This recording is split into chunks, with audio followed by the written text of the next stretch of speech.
વડોદરા શહેરમાં એસઆઈઆર પ્રક્રિયા દરમિયાન નાગરિકો સાથે થઈ રહેલી ગેરકાયદેસર, અસ્પષ્ટ અને અન્યાયિક કાર્યવાહી સામે socialist unity centre of India SUCIC દ્વારા જિલ્લાધિકારીને આવેદનપત્ર સોંપીને તાત્કાલિક પગલાં લેવાની માંગ કરવામાં આવી છે।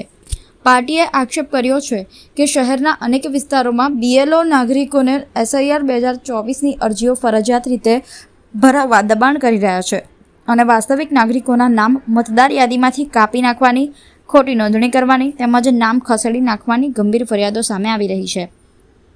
રજૂઆતમાં ઉલ્લેખ કરવામાં આવ્યો છે કે BLO દ્વારા 2002ની ચૂંટણીને રેફરન્સ બનાવી નાગરિકોને નામ કાપવાની ધમકી આપવામાં આવી રહી છે। કેટલીક જગ્યાએ તો મતદાર યાદીમાંથી 70થી વધુ નાગરિકોના નામ કાઢી નાખવામાં આવ્યા હોવાનું જણાઈ આવ્યું છે। મતદાર યાદીમાં નામ હોવા છતાં નાગરિકોને અમાન્ય જાહેર કરી SIR ફોર્મ નહીં ભરવાની ચેતવણી આપવામાં આવી રહી છે, જ્યારે 2002ના રમખાણોના બહાને કેટલાક પરિવારોને અનાવશ્યક રીતે ટાર્ગેટ કરવામાં આવી રહ્યા છે। પાર્ટી મુજબ SIR પ્રક્રિયાનો દુરુપયોગ કરીને નાગરિકોમાં ભયનો માહોલ ઊભો કરવામાં આવી રહ્યો છે। આ ઉપરાંત SUCIએ આક્ષેપ કર્યો છે કે કેટલાક વિસ્તારોમાં તંત્ર પોલીસ મશીનરીનો અયોગ્ય ઉપયોગ કરી લોકોના ઘરો સામે દબાણનું વાતાવરણ ઊભું કરી રહ્યું છે, જેના કારણે નાગરિકોમાં અસુરક્ષા અને માનસિક તાણ ફેલાઈ રહ્યું છે।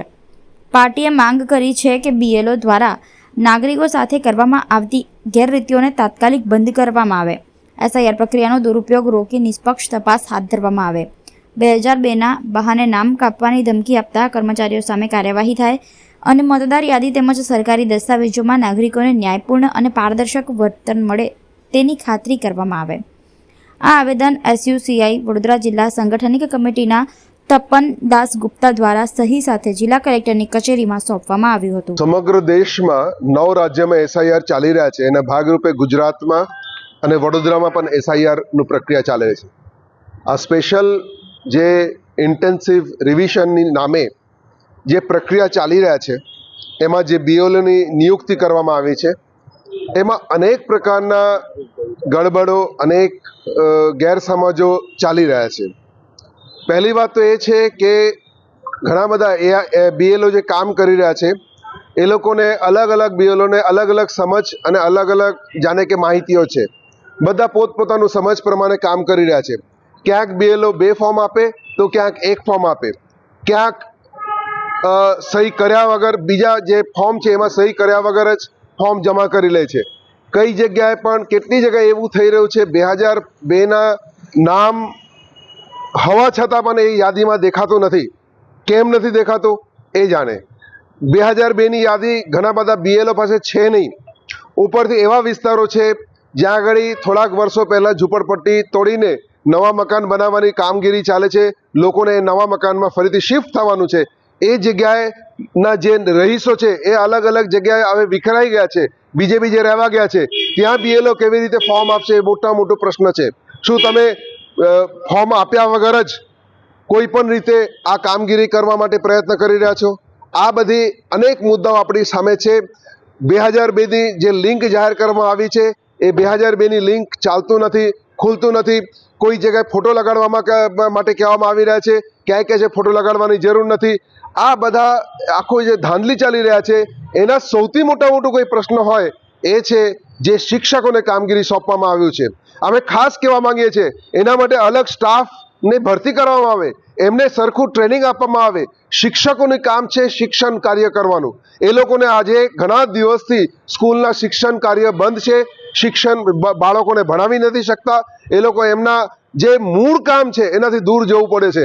આજે કેટલાય BLO ગુજરાતની અંદર આપઘાત પણ કર્યા છે। આ એક ચિંતાનો વિષય છે।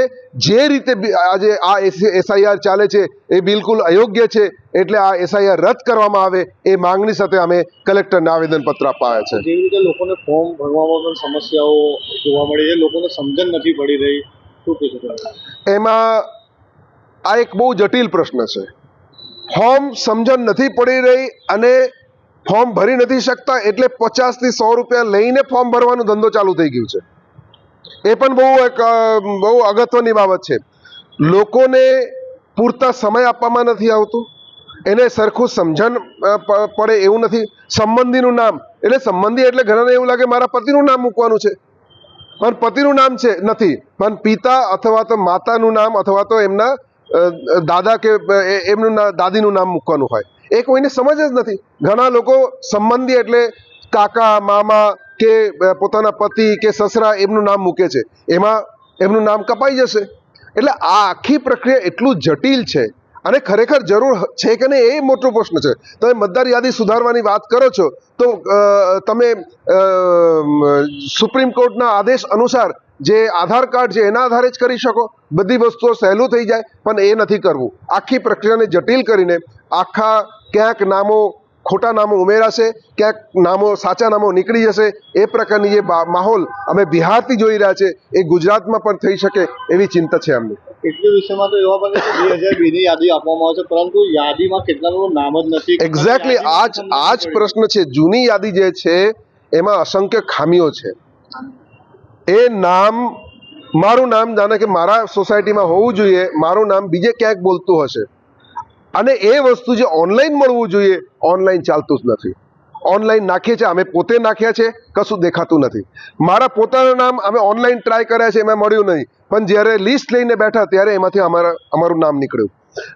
અમારી પાસે જે બીએલઓ આવેલા એમના પાસે 2002 ની યાદી છે, પણ અમારા બાજુની સોસાયટીમાં જે બીએલઓ આવ્યા છે એમના પાસે 2002 ની યાદી નથી. આવા અનેક પ્રકારના શું કહે ગડબડો આખું ચાલી રહ્યા છે, જેના કારણે ઘણા લોકોને એક ભય પેસી ગયા છે કે અમારું નામ વોટર લિસ્ટ નીકળી જશે. અને વોટર લિસ્ટ ખૂબ જ અગત્યની બાબત છે, જેનાથી એમના ઘણા બધા સરકારી કામકાજમાં મદદરૂપ થાય છે. જો આ રીતે વોટર લિસ્ટમાંથી નામ નીકળી જાય તો લોકોને ખૂબ જ હેરાનગતિનો સામનો કરવો પડશે. એ ચોક્કસ સાચી વાત છે. શું માંગ છે હવે તમારી? અમારી માંગ સૌથી સ્પષ્ટ છે કે એક તો એસઆઈઆર હોવું જ ના જોઈએ. જે રીતે સાચી યાદી તૈયાર કરવાની જવાબદારી કોની છે? એ ચૂંટણી કમિશનની છે. લોકોના માથે તમે ઢોળી રહ્યા છો. પહેલા પણ થયું છે, આજે પણ થઈ રહ્યા છે. 2025માં શું ખોટા યાદીથી તમે મતદાન કરાયા હતા? તમે જો કહેતા હો કે એમાં ભૂલ છે તો તમે આગળના જે ઇલેક્શન કરાયા છો શું એ ખોટા યાદીમાંથી કરાયા છો? પહેલા પણ તમે 2002માં કહો છો કે એસઆઈઆર થયા છે. યોગેન્દ્ર યાદવે એની માહિતીઓ કાઢી છે. એ વખતે આટલું બધું હેરાનગતિ નહોતી. બહુ સિમ્પલ રીતે, સારી રીતે, સહજતાથી થયેલું હતું. આજે કેમ આ બધું કરવામાં આવી રહ્યા છે?